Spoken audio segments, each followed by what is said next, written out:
ስለ አስተምህሮ ስናነሳ በጣም በክርስትና ሕይወት ውስጥ ወይም በእግዚአብሔር መንግስት ውስጥ መጠንቀቅ ያለብን ነገር የአስተምህሮ ጥራት አለው ወይ? ዳት ሚንስ ኦሪጂናሉ አስተምህሮ አለው ወይ? ስለዚህ ትሪኒቲ አስተማሪ እግዚአብሔር አብ አስተማሪ ነው።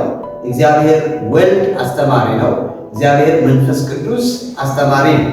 ለምሳሌ በዮሐንስ ወንጌል ምዕራፍ 6 ከቁጥር 45 ላይ ስናይ አብ ካልሳበው በቀር ወደ እኔ ሊመጣ የሚችል የለም ይልና ከአብ የተማረ ወደ እኔ ይመጣል ይላል። ስለዚህ እግዚአብሔር አብ ምንድን ነው ማለት ነው? አስተማሪ ነው ማለት ነው። Anyone who learn from my father will come to me። ስለዚህ ከአብ የተማረ ወደ እኔ ይመጣል አለ ኢየሱስ።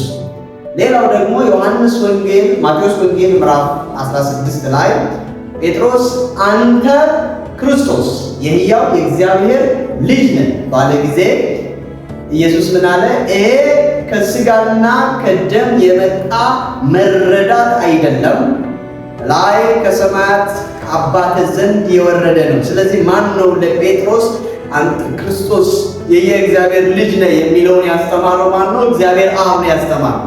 ስለዚህ እግዚአብሔር አብ ያላስተማረው ሰው ወደ እግዚአብሔር ወልድ ሊመጣ አይችልም። ሌላው እዛው ማቴዎስ ምዕራፍ 16 ቁጥር 22 አካባቢ ደግሞ ስናይ ወልድ ማን እንደሆነ ከአብ በቀር የሚያውቅ የለም፣ አብም ማን እንደሆነ ከወልድ በቀር ወልድም ሊገልጥለት ከሚፈልገው በቀር ማንም የለም ይላል። ስለዚህ እግዚአብሔር አብ አስተማሪ ነው። እግዚአብሔር ወልድ ደግሞ አስተማሪ ስለመሆኑ በአዲስ ኪዳን ውስጥ አስተማሪ የሚለው ቃል ሰበከ ከሚለው ቃል ይበልጣል። ኢየሱስ በምድር ላይ ሲመጣ አስተማሪ he teaches rather than he preaches። ስለዚህ ኢየሱስ በማስተማር ላይ ነው ሞር ጊዜውን ያሳለፈው፣ ትኩረት ያደረገው በማስተማር ላይ ነው። ሌላው መንፈስ ቅዱስ አስተማሪ ነው። መጽሐፍ ሲናገር የእውነት መንፈስ በመጣ ጊዜ ወደ እውነት ሁሉ ይመራችኋል፣ ከዚያስ ያስተምራችኋል፣ እኔ ነገርኳችሁንም ቃል ያሳስቧችኋል። ስለዚህ the original teaching, the original source of teaching is from the Trinity። እግዚአብሔር አብ ያስተምራል፣ እግዚአብሔር ወልድ ያስተምራል፣ እግዚአብሔር መንፈስ ቅዱስ ያስተምራል። they are the serious teacher። ስለዚህ ትሪኒቲ ያስተማረው ሰው ከማንም መረዳት አያስፈልገው። ለዚህ ነው ዮሐንስ አንደኛ ዮሐንስ ላይ ምዕራፍ 2 ቁጥር 20 ላይ ዮሐንስ ሲናገር ምን አለ? ማንም ሊያስተምራችሁ አያስፈልግም። that means there is the original teacher in your heart, the creator of the universe. ዩኒቨርስን የሰራ ኦሪጂናል አስተማሪ እናንተ ውስጥ ስላለ ማንም ሊያስተምራችሁ ዘንድ አያስፈልግም። ለምን? ያ ቅባት በእናንተ ውስጥ ያለው ቅባት ስለ ሁሉ ነገር that means anything he can teach you። ስለዚህ መንፈስ ቅዱስ ስለ ማንኛውም ነገር is it the life of earth, is it the life, is it about education, is it about ministry, is it anything on earth Holy Spirit can teach። ስለዚህ መንፈስ ቅዱስ ኦሪጂናል አስተማሪ ነው። እሱ የሚሰማውን ብቻ የሚናገር፣ ከአብ የሚሰማውን የሚናገር፣ ከወልድ የሚሰማውን የሚናገር he is the original teacher። ዩኒቨርሱ ከመጣበት ኦሪጂናል ቲቸር he is a pre-source። ያማን ኦሪጂናል የሚናገር ማለት ነው። ሌላው እንግዲህ የአጋርን እዚህ ጋር በአንደኛ ጢሞቴዎስ ምዕራፍ 4 ላይ ምን የሚል ቃል አለ? በውሸተኞች ግብዝነት የተሰጠ ይላል። እዚህ ጋር በውሸተኞች ግብዝነት የተሰጠ የአጋንንት ትምህርት። ስለዚህ አጋንንት ትምህርት አላቸው። demons have their own doctrine ትምህርት አላቸው። ዝም ብሎ ስሜት ላይ ብቻ የተመሰረቱ አይደለም። ዝም ብሎ ጠንቆላና ድግምት ላይ ብቻ የተመሰረቱ አይደለም። በቲቺንግ ላይ ሆን ብለው የሚሰራ ዲመን አለ ማለት ነው። በእውቀት ላይ በሚሞሪ ላይ የሚሰራ ሰውን አሳምኖ የሚያመጣ በፕሪንሲፕል የሚገዛ በመመሪያ የሚገዛ የአጋንንት ትምህርት አለ። ይሄ የአጋንንት ትምህርት በምድራችን ላይ የሚሰጠው በማን ነው? በውሸተኞች ግብዞች፣ ውሸተኛ እና ግብዝ በሆኑ ሰዎች የአጋንንት ትምህርት ይተላለፋል፣ ወደ ዓለም በሚዲያ ይተላለፋል። ስለዚህ የአጋንንት ትምህርት ለመምታት የማንን ትምህርት መያዝ አለብን? የአብን ትምህርት፣ የወልድን ትምህርት፣ የመንፈስ ቅዱስን ትምህርት መያዝ አለብን። ያንን ፍሎ መጠበቅ ካልቻለን ይሄንን የአጋንንት ትምህርት ዲፌንድ ማድረግ አንችልም ማለት ነው። ስለዚህ ኦሪጂናሉን ትምህርት መያዝ አለብን ማለት ነው። ስለዚህ ዛሬ የምናየው ቶፒክ ምንድነው? የኢየሱስ ክርስቶስ የሕዝብ አገልግሎትና አስተምህሮ። የኢየሱስ ክርስቶስ የሕዝብ አገልግሎትና አስተምህሮ ሚኒስትሪ ኤንድ ቲቺንግ። ሚኒስትሪ ኤንድ ቲቺንግ። በዚህ ስፍራ ምንድን ነው የሚለው? ብዙ ሕዝብ ወደ ባህሩ ዳርቻ መጡ፣ ከዛ ሕዝቡ ወደ እርሱ መጡ፣ እርሱም አስተማራቸው። ስለዚህ ኢየሱስ ሕዝብ አይቶ አፉን ይከፍታል፣ ከዛ ያስተምራቸዋል ማለት ነው። በጣም ጥሩ። ይህን ያክል ካለን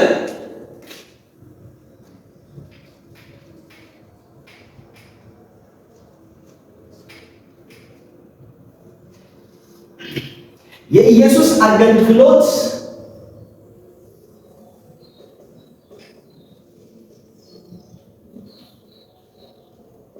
በውስጡ አንደኛ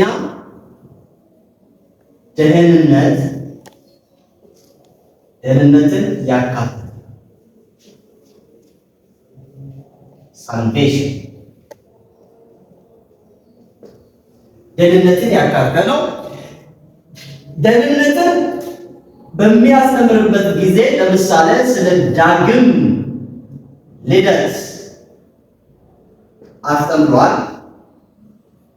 ዮሐንስ 3:1-8። ሌላው ኢየሱስ ሕይወት ስለመሆኑ ዮሐንስ 10:10-18። ሌላው ኢየሱስ ትንሣኤና ሕይወት ስለመሆኑ ዮሐንስ 11:5-6። ኦኬ። የኢየሱስ አገልግሎት በውስጡ ደህንነትን ይዛል። about salvation። ስለዚህ የኛም አገልግሎት በውስጡ ደህንነትን መያዝ መቻል አለበት ማለት ነው። እዚህ ጋር ምንድን ነው የሚለው? ዮሐንስ ወንጌል 3:1-8 ላይ ከኒቆዲሞስ ጋር ሲናገር የሰው ልጅ ዳግመኛ ካልተወለደ በቀር የእግዚአብሔርን መንግሥት ሊያየው አይችልም። ሊገባ አይደለም፣ ሊያየው አይችልም። ስለዚህ እዚህ ጋር ከውሃና ከመንፈስ ዳግመኛ ካልተወለደ በቀር የእግዚአብሔርን መንግሥት አንድ ሰው ሊያይ አይችልም። ስለዚህ የኢየሱስ አገልግሎት በውስጡ ስለ ዳግም ውልደት፣ ስለ ቦርን አጌን የያዘ ነው ማለት ነው። ስለ ዳግም ውልደት የያዘ ነው። ዛሬ እንዴት ነው ሰው ዳግመኛ የሚወለደው? ይህን በትክክል ለሌሎች ማገልገል ይኖርብናል። ሌላው ኢየሱስ ሕይወት ስለመሆኑ ዮሐንስ ወንጌል ምዕራፍ 10 ላይ ሲናገር ሰይጣን ይላል ወይንም ሌባው ሊገድል ሊያጠፋ ይመጣል፣ እኔ ግን ሕይወት እንዲሆንላችሁ ሕይወትም እንዲበዛላችሁ መጣሁ። እኔ ሕይወትም እንዲሆንላችሁ ሕይወትም እንዲበዛላችሁ መጣሁ። ስለዚህ ኢየሱስ ክርስቶስ ሕይወት ሆኖ ወደ ዓለም እንደመጣ፣ ኢየሱስ ክርስቶስ መንገድ ሆኖ ወደ ዓለም እንደመጣ ደህንነትን ይዞ ነው ማለት ነው ወደ ዓለም የመጣ። ሕይወትን ይዞ ወደ ዓለም ስለመምጣቱ አገልግሎት ውስጥ አሳይቶናል። ሌላው ኢየሱስ ትንሣኤ ሪዘሬክሽን ኢየሱስ ትንሣኤ ስለመሆኑ ለማርያም እና ለማርታ አልዓዛር በሚሞትበት ጊዜ ምን አለ? ትንሣኤና ሕይወት እኔ ነኝ፣ ብታምኚስ የጌታን ታምራት እንደምታይ አልነገርኩሽም? ስለዚህ ኢየሱስ ትንሣኤ ስለመሆኑ ኢየሱስ ሙታን በሙሉ ድምፁን የሚሰሙት ጌታ ስለመሆኑ ተናግሯል። እንዲሁም ዮሐንስ ወንጌል ምዕራፍ 6 ላይ ሲናገር ደሜን የሚጠጣ ሥጋዬን የሚበላ በመጨረሻው ቀን እኔ አስነሳዋለሁ ይላል። ከዛ ሙታን ሁሉ የሰውን ልጅ ድምፅ የሚሰሙበት ቀን ይመጣል። ስለዚህ ጳውሎስ ብዙ ጊዜ የሚታሰረው ስለ ሙታን ትንሣኤ ስለመመስከር ነው ይላል። ታስሮ ቆሞ ምን ይላል? እነዚህ የታሰሩት ስለ ሙታን ትንሣኤ መስክሬ ነው ይላል ብዙ ጊዜ። ስለዚህ ጳውሎስ አገልግሎት ውስጥ ስለ ሙታን ትንሣኤ ያወራል ማለት ነው። ትንሣኤ አለ። ስለዚህ ክርስትና ትንሣኤን ኢንክሉድ ያደረገ ነው ማለት ነው። የኛ አገልግሎት ትንሣኤን ኢንክሉድ ያደረገ ነው። እዛ ላይ ጳውሎስ ምን አለ? ትንሣኤ ከሌለም አለ ምን አይነት አሳዛኝ ፍጡር አለን። በጣም አሳዛኝ ፍጡር አለን። ለዚች ህይወት ብቻ ለዚች ምድር ላይ ለሚበላ፣ ለሚጠጣ፣ ለመማር፣ ለማግባት፣ ለመውለድ ብቻ ከሆነ ህይወታችን በጣም ጎስቋሎች ነን፣ በጣም አሳዛኞች ነን። ግን በእርግጠኝነት ልንገራችሁ አለ ኢየሱስ በኩር ሆኖ ተነስተዋል። ትንሣኤ አለ፣ ይነሳል። በሚበሰብስ አካል ይዘራል፣ በማይበሰብስ አካል ነው ይነሳል። የሚደክም አካል ይዘራል፣ ብርቱ የሆነው አካል ይነሳል። በሰው ፊት ሆነ እናገለግላለን፣ ከእግዚአብሔር ፊት ሄደን ሽልማት እንቀበላለን። ትንሣኤ አለ። ፈሪሳውያን ሰዱቃውያን ሰዱቃውያን ስለ ትንሣኤ አያምኑ። there is no resurrection they say Pharisees no ሰዱቃውያን። ፈሪሳውያን ግን ምንድነው የሚሉት? ትንሣኤ አለ ነው የሚሉት። ስለዚህ ኢየሱስ ክርስቶስ ስለ ሙታን ትንሣኤ በአገልግሎት ውስጥ አካቶ ተናግሯል ማለት ነው። ኦኬ። ስለዚህ የኢየሱስ አገልግሎት ደህንነትን ያካተተ ነው በውስጡ። ሌላው ሁለተኛው ኢየሱስ ስለ ደቀ መዝሙርነት አስተምሯል። ደቀ መዝሙርነት በጣም ፎከስ መደረግ ያለበት ክፍል። ስለዚህ ስለ ደቀ መዝሙርነት ሲናገር ኢየሱስ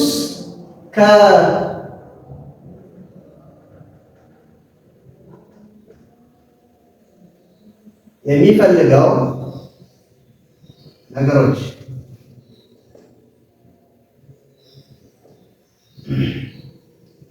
ስለ አስተምህሮ ካነሳ ሁሉ ስለ ዲሳይፕልሺፕ ማንሳት ግዴታ ነው። ማን ነው የኢየሱስ ደቀ መዝሙር? የኢየሱስ ደቀ መዝሙር ያልሆነ።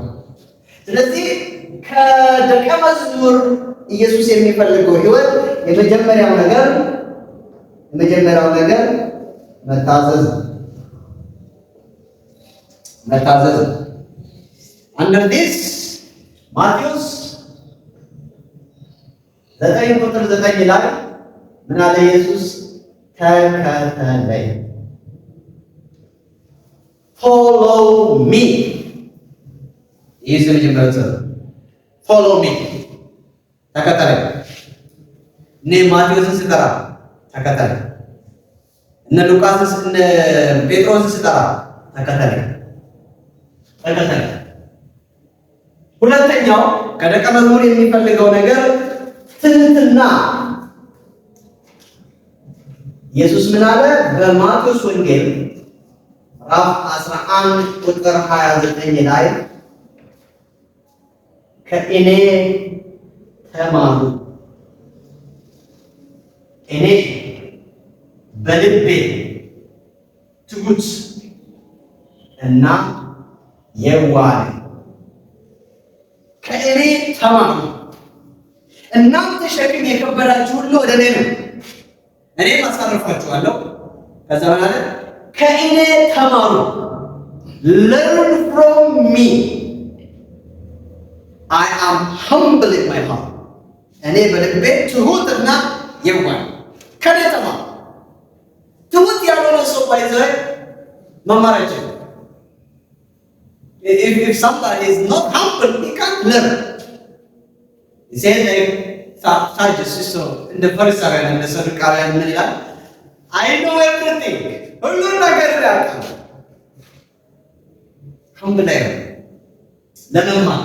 ስለዚህ ከደቀ መዝሙር ኢየሱስ የሚፈልገው መጀመሪያው መታዘዝ ነው። ሁለተኛው ደግሞ ትህትና፣ ሶስተኛ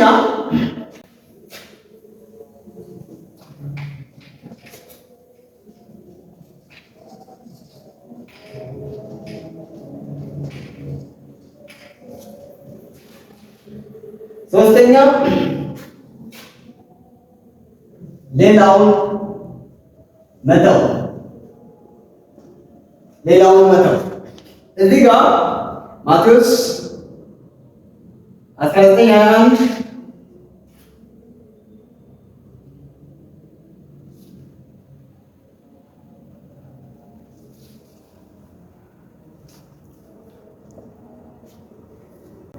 ያለን ሁሉ ሸጠን ተከተለኝ። ሰውየው ሀብታም ነበር። ያለን ሁሉ ሸጠን እኔን ተከተለኝ። ስለዚህ ከኔ ሊመጥ የሚችል ነገር የለም ለማለት ነው። ስለዚህ መታዘዝ፣ ትህትና፣ ደን ያለውን መተው፣ ሌላውን መተው። ሌላው በስሙ አለማፈር